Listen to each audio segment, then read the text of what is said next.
GHMC council సమావేశం రసాభాసగా మారింది. BRS ఎమ్మెల్యేల ప్రసంగాన్ని కాంగ్రెస్ కార్పొరేటర్లు అడ్డుకున్నారు.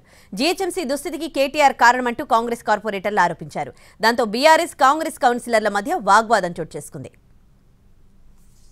ఇప్పుడు 100 సార్లు పోయినా మనం ఇంకో తీర్మానం కూడా తీసుకోవాలని డిమాండ్ చేస్తా ఉన్నా. పుత్రులు మేడం, లక్ష్మీ పుత్రులు అమ్మవారిని పొద్దున్నేస్తే అమ్మవారి తర్వాతే అసలైన దైవ భక్తులు టౌన్ ప్లానింగ్ వాళ్ళు. అమ్మవారి ఏసీ అడ్మిన్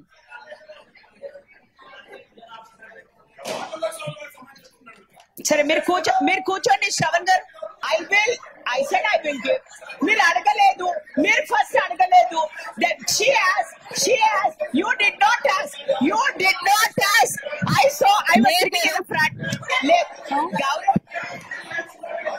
ले पल. మేయర్ గారు